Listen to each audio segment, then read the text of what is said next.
Hola chicos, ¿qué tal? ¿Cómo estáis? Bueno, en el vídeo de hoy vamos a seguir trabajando con conceptos energéticos, en este caso relacionados con las órbitas.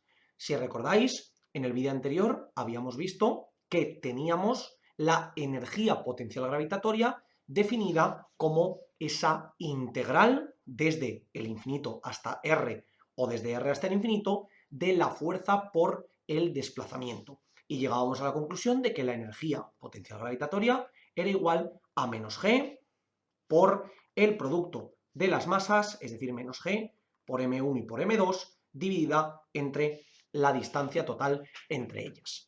Bueno, pues ahora vamos a plantear lo siguiente. Vamos a ver si podemos determinar la energía cinética que tiene un cuerpo que se encuentra dentro de una órbita, es decir, un cuerpo que está en movimiento dentro de esa órbita, y veremos también a qué equivale la energía total de la órbita. ¿A qué nos referimos con esto? Pues bueno, si recordáis, nosotros en este caso estábamos trabajando con cuerpos los cuales se encontraban en un sistema. Yo aquí tenía una masa m1, que era la que realizaba el campo gravitatorio, y aquí tenía una masa m2, la cual en términos generales decíamos que se movía con una velocidad, para allí la velocidad v2, ¿vale? Por tanto decíamos que esta masa m2 experimentaba el campo gravitacional de la masa m1, es decir, el potencial gravitacional, y al estar multiplicada por su propia masa, determinábamos cuál era esa energía potencial gravitatoria con respecto a la masa m2. También se puede expresar de la siguiente manera. Se puede decir que esto sería la masa m mayúscula, que es la que determina el campo gravitatorio, y esta sería la masa m minúscula, que es la que se le aplica el campo gravitatorio. Esta definición simplemente nos cambia la nomenclatura y sería menos g por m y por m entre r, ¿vale? Al final sería exactamente lo mismo. Si queréis, vamos a dejarla así porque suele ser la nomenclatura habitual que se tiene en cuenta, pero al final la idea es exactamente la misma. ¿Qué ocurre? Que si recordáis, la energía cinética siempre se ha definido como un medio de la masa por la velocidad al cuadrado. Como estamos hablando de la energía cinética sobre la partícula en movimiento, tendremos que considerar la masa de la partícula en movimiento, ¿vale? Y la pregunta que nos hacemos es la siguiente. ¿Yo puedo expresar la velocidad de la partícula de alguna otra manera relacionada con el resto de la gravitación? Porque claro, esto está muy bien. Yo de esta manera tengo un medio de la masa por la velocidad al cuadrado, pero ¿existe alguna manera de calcular la energía cinética, o mejor dicho, la velocidad que tiene la partícula dentro de una órbita? Pues vamos a ver que en efecto sí que existe. Si nos damos cuenta, aquí dentro de una órbita tenemos una única fuerza, que es la fuerza gravitatoria que existe entre las partículas. Como estamos trabajando sobre la segunda masa, tendremos que la masa grande ejerce una fuerza gravitatoria sobre esta partícula, ¿vale? Pero sin embargo, si recordáis, según la primera ley de Newton, para que una partícula no tenga un movimiento hacia adentro, que es tal y como está ocurriendo con esta fuerza, debería de existir una fuerza equivalente hacia afuera, la cual compensase que ese movimiento no se trasladara hacia adentro, ¿vale? Bueno, pues esa fuerza es lo que conocemos como la fuerza centrípeta o centrífuga, que se suele poner así hacia afuera, la vamos a poner como fuerza centrípeta o centrífuga, ¿vale? Depende del autor al que consultéis. Hay muchos que consideran que la fuerza centrípeta va hacia adentro y la fuerza centrífuga va hacia afuera, o según se quiera estudiar, algunos lo consideran al revés, pero bueno, para que nos hagamos a la idea está en que esa fuerza gravitacional se va a convertir en una fuerza de giro, ¿de acuerdo? Pues si recordáis, cuando veíamos los movimientos circulares o esféricos, en estos casos, al tenerlo en 3 dimensiones podríamos decir que es esférico, pero bueno, lo vamos a considerar simplemente en un círculo, en una circunferencia o como mucho en una elipse, teníamos que podía existir ese concepto de aceleración normal, la cual no cambiaba el módulo de la velocidad, pero sí que nos cambiaba la dirección y el sentido. Pues precisamente eso es lo que nosotros vamos a utilizar aquí.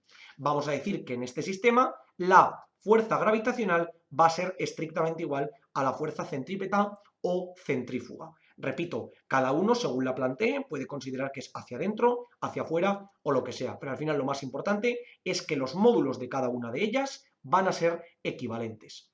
Y la pregunta que nos hacemos es la siguiente: ¿cómo puedo determinar el módulo de cada una de ellas? Pues en este caso es sencillo. Aquí tendríamos que el módulo de fuerza gravitatoria siempre es G por la masa grande por la masa pequeña entre el radio al cuadrado, y esto sería igual a la fuerza centrípeta será igual a la masa por la aceleración normal. Recordamos que la aceleración normal es aquella que nos modifica la dirección y el sentido de la propia velocidad como tal. No nos modifica el módulo, pero sí que modifica la dirección y el sentido.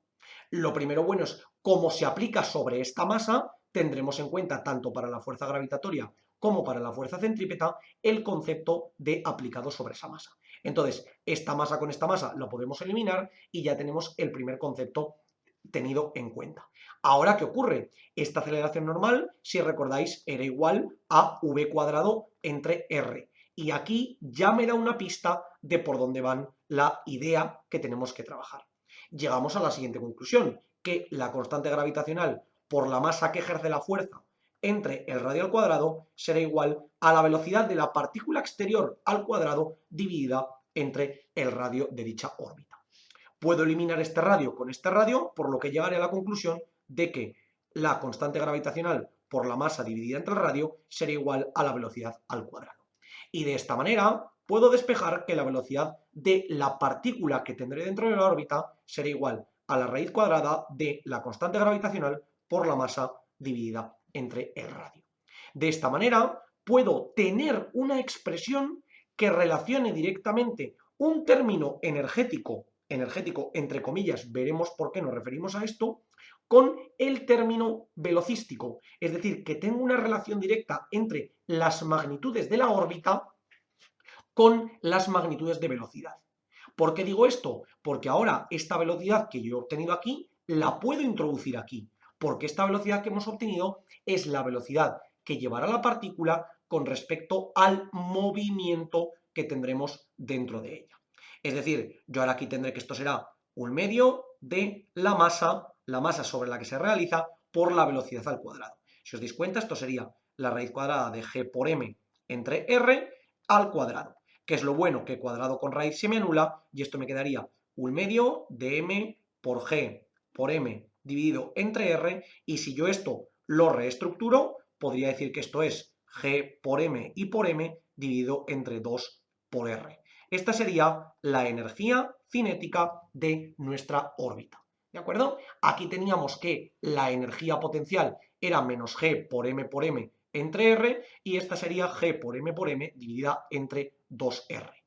Es decir, que si os dais cuenta, yo puedo decir que la energía cinética es menos la mitad de la energía potencial, ¿vale? Si yo este término de aquí lo divido, o mejor dicho, si yo este término de aquí lo multiplico por menos un medio, es decir, le pongo aquí un más y le pongo aquí un 2, obtengo exactamente lo mismo que tenía aquí.